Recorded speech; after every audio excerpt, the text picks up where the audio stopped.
guided spiritual path. So for example, they might say, when they come to Ya Sami' and Ya Basir, Rasulullah sallallahu alayhi wa sallam has a dua, Allahumma innaka tasma'u kalamana wa tara makanana. Oh Allah, you are hearing all our words that we are saying at this moment. You see our exact space, our place at this moment. And then he continues to say dua. So when they will come to Sami', they will say that dua. When they come to another name of Allah, for example, they might come across Rabb.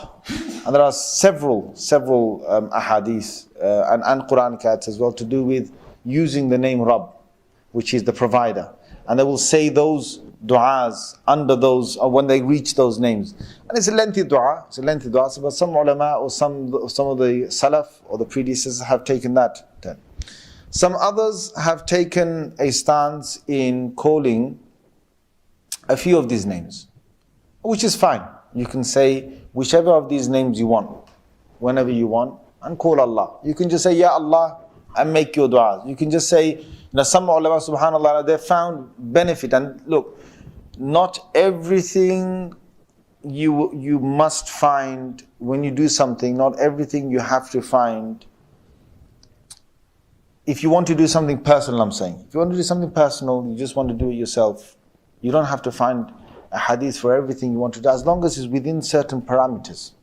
For example, if somebody wants to now go into sujood, and in sujood they want to just, say, okay, Subhana Rabbil A'la is there, Subhanallah wa bihamdihi is there, Subhanallah Rabbil A'la al-Azim, or Subhanallah wa bihamdihi, and many of these different du'as are there to say in the sujood.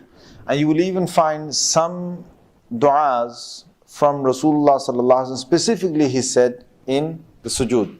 However, if somebody wants to say, Allahumma rzuqni hadha, oh Allah give me this, oh Allah grant me this, and they don't know the Arabic, but they want to say, Allahumma rzuqni hadha, Allahumma rzuqni hadha, oh Allah provide me this, oh Allah provide me this. So they're after something from Allah, and they want to do it in sujood, and they want to do it in 2 rakat salah. Now, you're not going to find a hadith specifically that you should say this, especially if you don't know the Arabic. But there's something that I tell people, that you can actually say this. If you don't know the Arabic, you don't know how to ask Allah in Arabic, but you go into sujood, and you want to ask Allah this particular thing, give me this. Now how are you going to say it?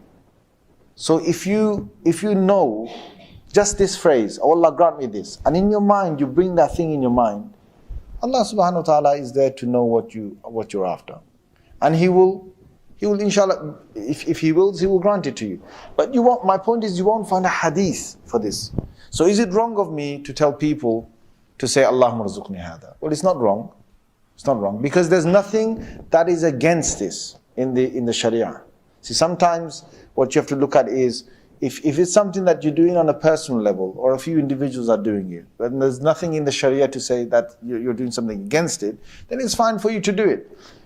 And there's no mumana, there's nothing that is wrong to go ahead and do a practice like this. However, if the large part of the ummah starts to believe that this is the way to ask Allah, Allahumma rzuqni hadha, Allahumma rzuqni hadha, and let's just have it in the mind, and they make it a practice, a big custom, and people start to make it a tradition, and generation now after generation, people are now going to look at it as this is the way to ask Allah, and it's not in the sunnah to say Allahumma rzuqni hadha. Now it will become a bid'ah. Now it will become a bid'ah, because now a large part of the ummah, or part of the ummah, even if it's part of the ummah, they believe that this is something which you must do in this manner to get what you want. Then it's on those people to steer away from that and to do something different. Okay?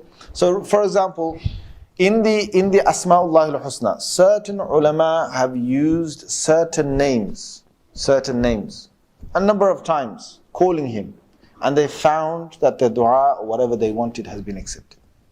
Okay? They found that.